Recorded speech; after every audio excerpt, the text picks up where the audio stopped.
Thank you, Chair, and thanks for the opportunity, and thanks to our guests. Apologies about the voting. It just makes everything very awkward. But anyway, we'll move swiftly on. I'm wondering if I could ask, regarding the net spending rule, I suppose, would you recommend that the government disregard or disapply the rule that when allocating funding for state like old age pensions, especially considering the recent increase of the €12 per week granted in budget 2025 has actually caused a real value decrease, really, I suppose, from 32% to 30% of average earnings? And I'm wondering, if not, could you expand on the reasons, please? Well, decisions like that are political in nature. We don't have a benchmarking or indexing system in Ireland where like you'd get the number for, say, average weekly wages, and you'd benchmark or index weekly social welfare payments such as the state pension to that. We don't do that in Ireland. So that does give potential for the pension rate, say, to change as a share of weekly earnings. So say, I'm not quite sure of the numbers, but if it has changed from 32 to 30%, that is something that can happen, because we don't have that formal system. They are very much down to the decisions taken by the Oireachtas and the government in the annual budgets, and sort of in the government environment.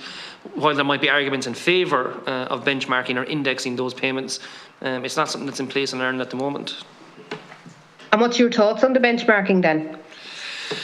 I suppose that would be certainly beyond the sort of scope of the role of the Fiscal Council. Taking off my Fiscal Council hat, I would have previously sat on the Commission on Pensions and would have looked at the possible role benchmarking could play in the Irish system. Now, it can create difficulties. So, for example, in the UK, they had what became known as the triple lock, where they tied increases in state pensions to wages or to inflation, or to a minimum of 2.5%. And there was periods where that led to increases beyond inflation. Now, I know you're talking about increases lower than inflation, but it did in that instance lead to increases beyond inflation. So I think, like, again, the Fiscal Council has no view on this, and it's not part of our remit.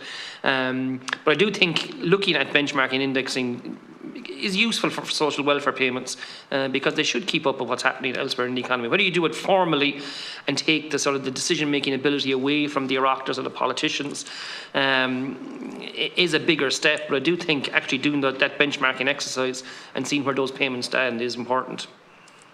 That'd be a personal view rather than a view of the Fiscal Council. Yeah, no, that's fine, and I asked you for that reason. Thank you for that.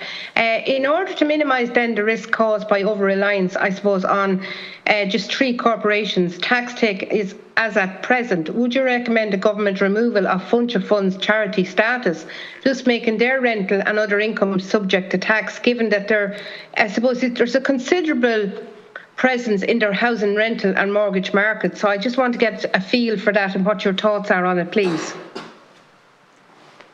Yeah, I suppose we wouldn't specifically advocate for that, but the general point of broadening the tax base would be something we would advocate if we thought that the government wanted to spend more. You know, so like the idea that maybe spending has fallen to levels that mightn't be acceptable to some parties, that's fine.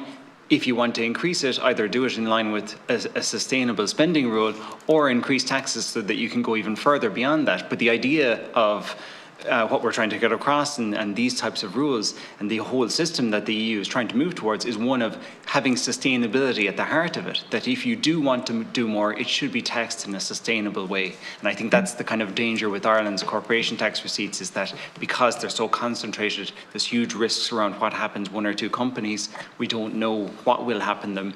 Then that's getting into an environment where you really need to assess the sustainability of the tax base if you're to look at spending as well.